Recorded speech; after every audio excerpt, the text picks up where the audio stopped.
A blessed day to each and everyone. Again, welcome po dito sa Moments with God. Ako po ay nagagalak na muli namin kayong makasama sa programa pong ito sa ating pong patuloy na pagbubulay ng mga salita ng ating Panginoon. Lagi po nating ipagpasalamat sa Diyos na gabi-gabi ay ating pong napapanood at napapakinggan ang kanyang mga salita.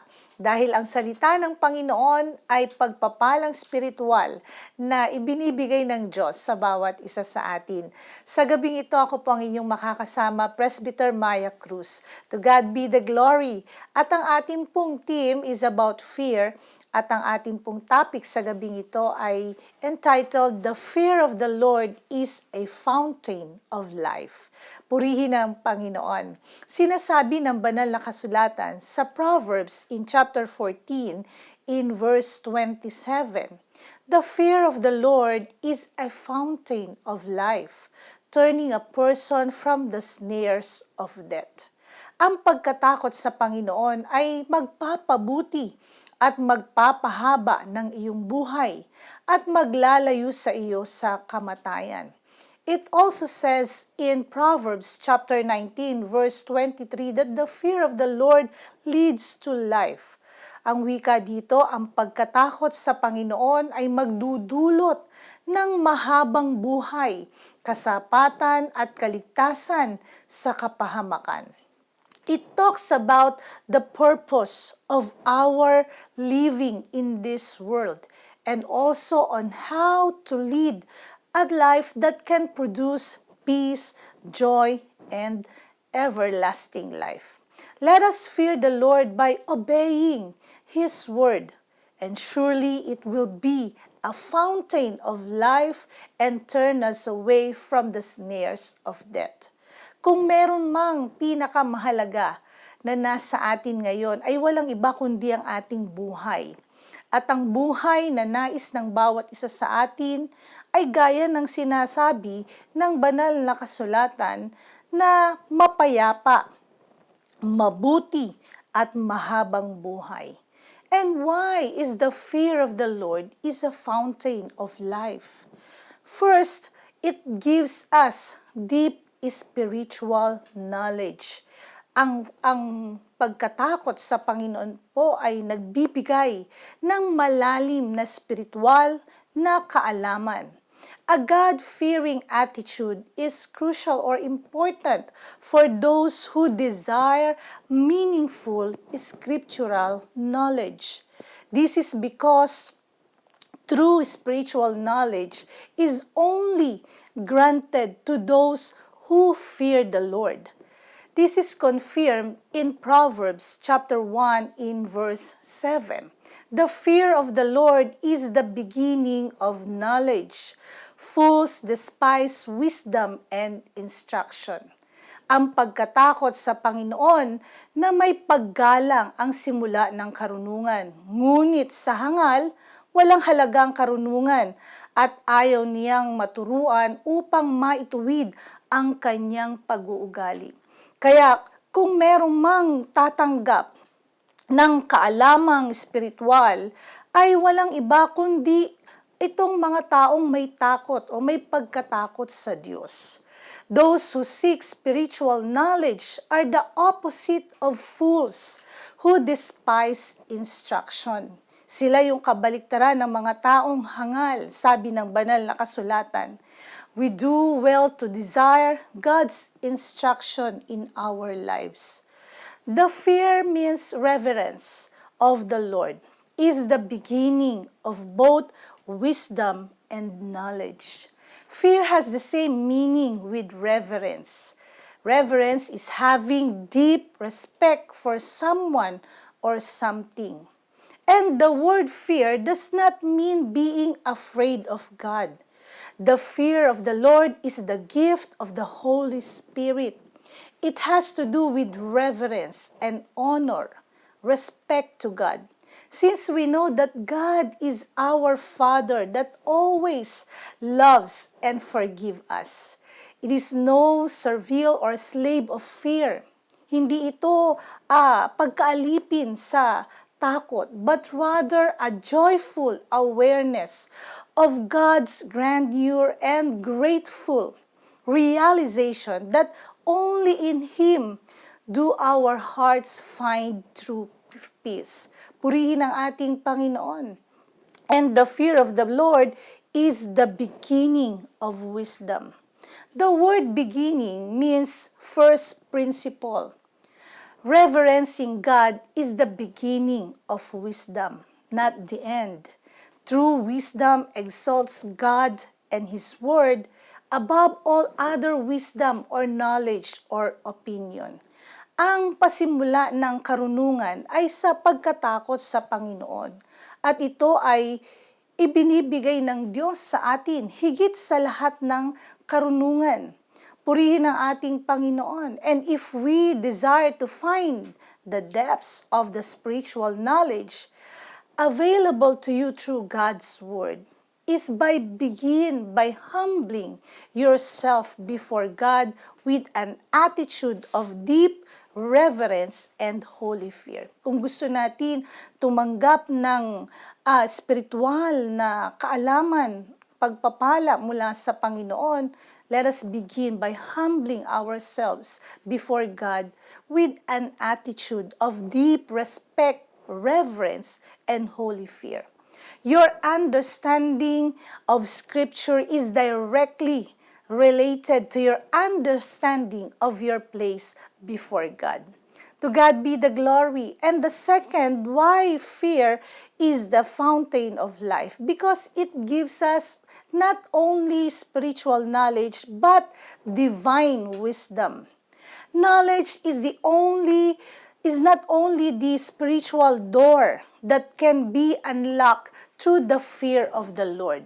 According to Psalms, in chapter 111, verse 10, it says here, the fear of the Lord is the beginning of wisdom. A good understanding have all those who do His commandments. His praise endures forever. Ang pagkatakot sa Panginoon ay pasimula ng karunungan. May mabuting pagkaunawa ang lahat na nagsisisunod ng kanyang mga utos. Ang kanyang kapurihan ay nananatili magpakailanman. When we fear God, His divine and unfathomable wisdom becomes available to us.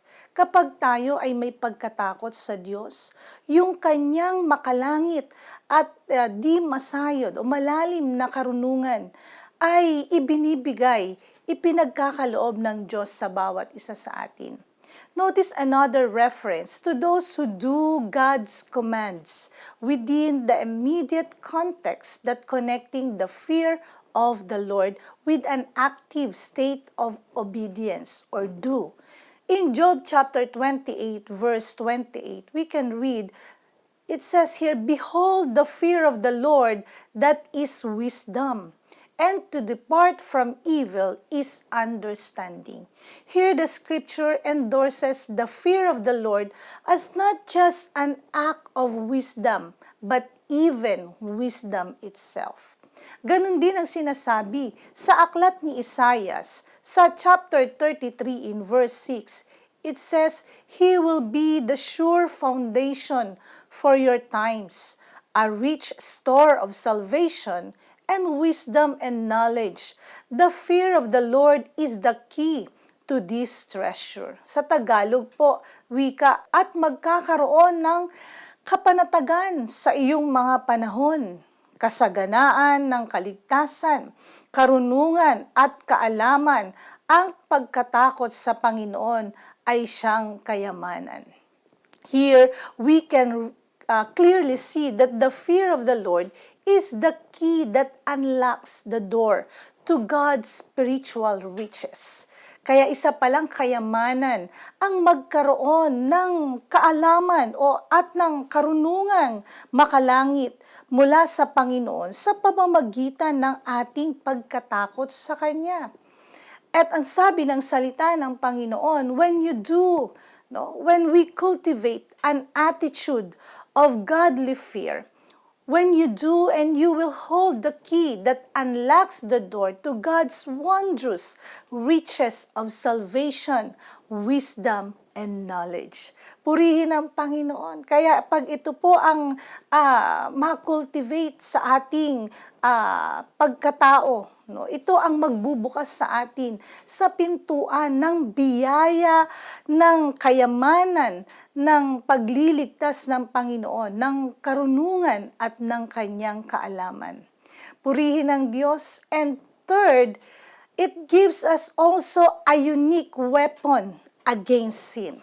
Sinasabi sa banal na kasulatan sa Proverbs 16 verse 6, "In mercy and truth, atonement is provided for iniquity, and by the fear of the Lord, one departs from evil." Sinasabi rin sa aklat ng Exodus, sa chapter 20, verse 20, when Moses attempts to calm the people after they experience the mighty presence of God at Mount Sinai, Moses reassures them saying, "Don't be afraid, for God has come in the way to test you, and so that your fear of Him will keep you from sinning." Ang wika at sinabi ni Moses sa bayan, "Huwag kayong matakot, sapagkat ang Diyos ay naparito upang subukin kayo, at upang ang takot sa Kanya ay sumainyo upang huwag kayong magkasala." The fear of the Lord plays a unique role in the Christ followers' ongoing battle against their sin nature. Kaya po, ang pagkatakot sa Panginoon ay may malaking bahagi na bilang mga mananampalataya, bilang mga alagad ng ating Panginoon, bilang mga Kristiyano, para sa ating pakikipagbaka laban sa kasalanan, no? Laban sa kalikasan ng kasalanan. Our ability to resist sin undoubtedly is connected to the newfound spiritual knowledge and divine wisdom that is available to those who fear God.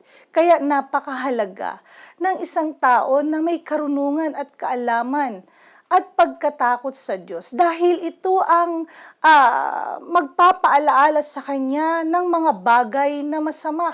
At kung maalaman ng isang tao ang mga bagay na kasalanan at ang mga bagay na masama, ito ang magdadala sa kanya sa maayos, mapayapa, at mabuti at mahabang buhay. Gaya pa ng wika ng salita ng Panginoon sa Proverbs chapter 3 verses 5 to 8. Ang wika ng salita ng Panginoon, "Trust in the Lord with all your heart, and lean not on your own understanding. In all your ways acknowledge Him, and He shall direct your paths. Do not be wise on your own eyes. Fear the Lord, and depart from evil. It will be health to your flesh, and strength to your bones." Purihin ang Panginoon. Kaya ang mayroong pagkatakot sa Panginoon ay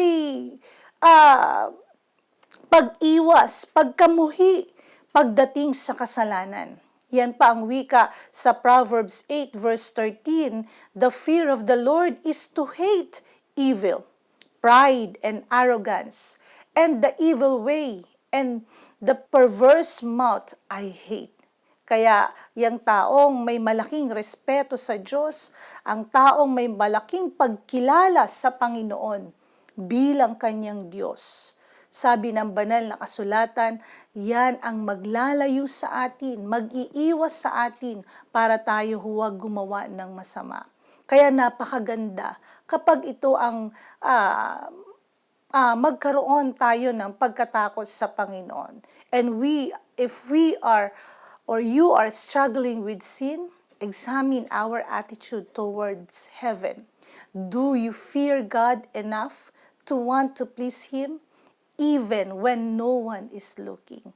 Kaya kahit po nasaan man tayo, no? Kahit hindi man tayo nakikita ng iba, ang ating laging damdamin ay mabigyan natin ang kaluguran ng Diyos. At yan ay sa pag-iwas natin ng paggawa ng masama. Kaya ang taong may takot sa Panginoon, no, meron siyang ganitong kalagayan, meron siyang ganitong damdamin, meron siyang ganitong pagnanasa na ang mga bagay na masama ay kanyang kinamumuhian at ang mga bagay na mabuti ang siyang hinahanap niya. To God be the glory. And fourth, why the fear of the Lord is a fountain of life? Because it gives us the mercy of God. The greatest gift that God could ever give us is mercy. After all the grave sin that humanity has committed against God and His glorious name are entirely unforgivable. Sa laki at bigat ng ating kasalanang nagawa sa Diyos, ay kung titignan natin, ito ay napakahirap maipatawad sa atin. Because of our arrogance, humanity as a whole has defied God's will and purpose. And for this reason, we all deserve the ultimate judgment. Dahil sa ating kataasan, sa ating mga likong pamumuhay at gawa sa harapan ng Diyos, lahat tayo ay tatanggap ng kaparusahan at kahatulan. Pero salamat, ang Diyos ay maawain.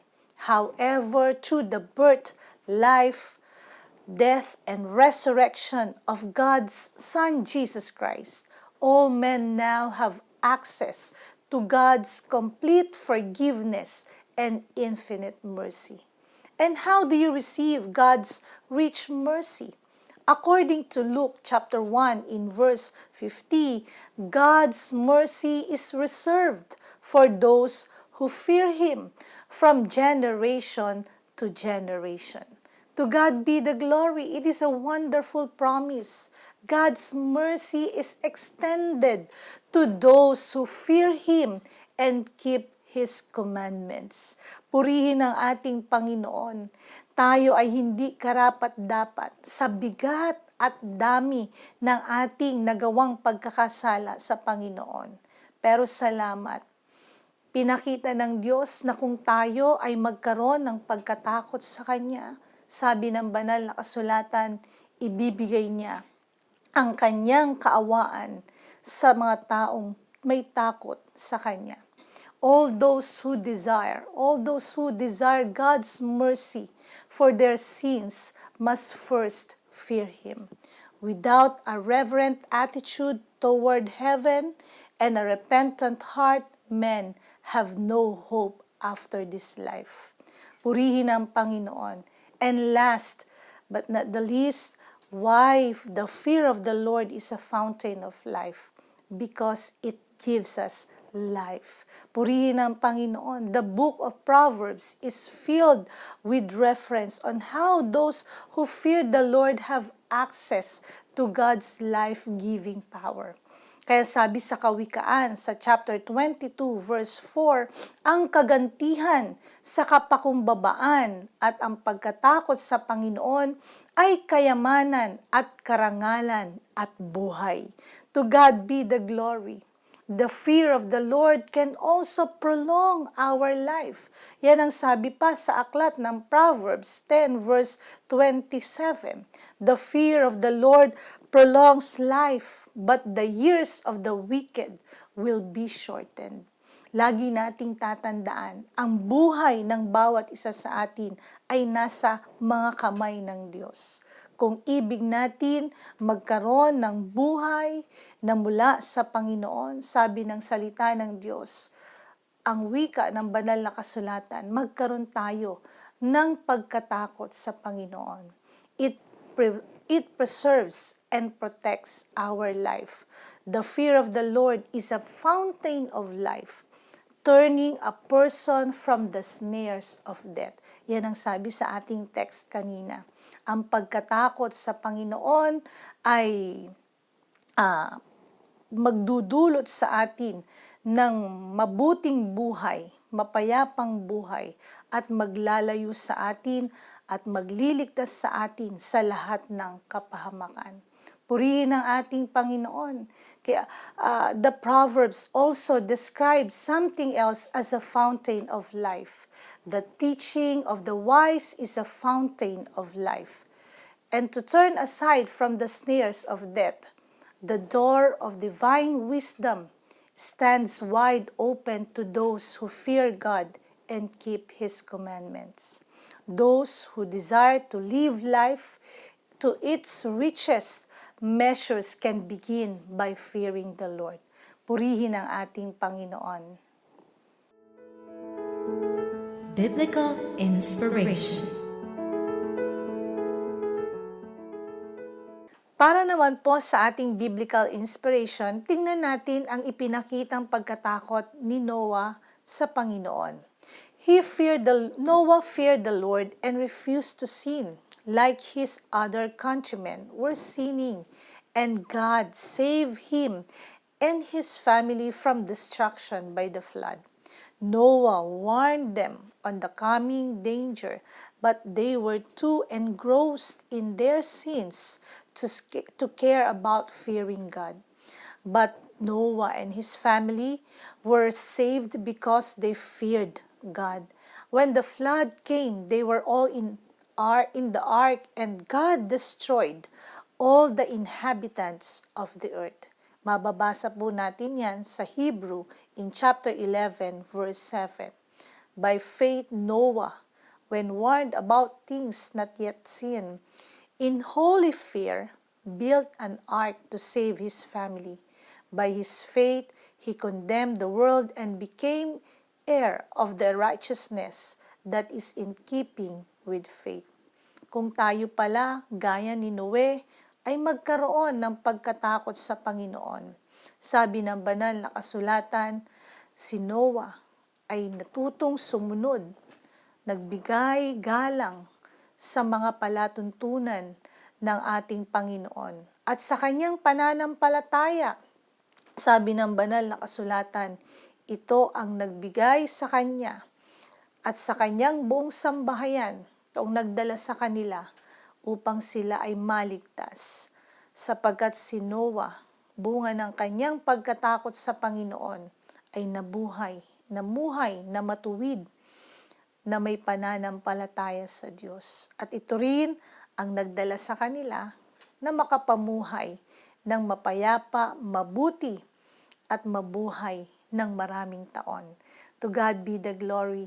At nawa sa gabing ito, nawa sa ating mga puso ay maipahayag natin ang ating pagkatakot sa Panginoon, because the fear of the Lord is the fountain of life. For our Bible verse, let us read on Proverbs chapter 9 in verse 10 to 11 sa New King James Version. The fear of the Lord is the beginning of wisdom, and the knowledge of the Holy One is understanding. For by me your days will be multiplied, and years of life will be added to you.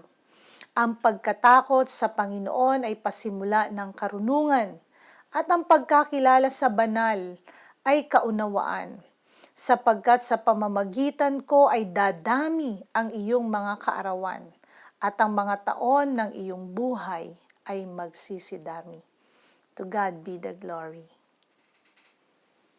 Thank you for watching Moments with God. If you enjoyed the video, click like and subscribe for more uploads.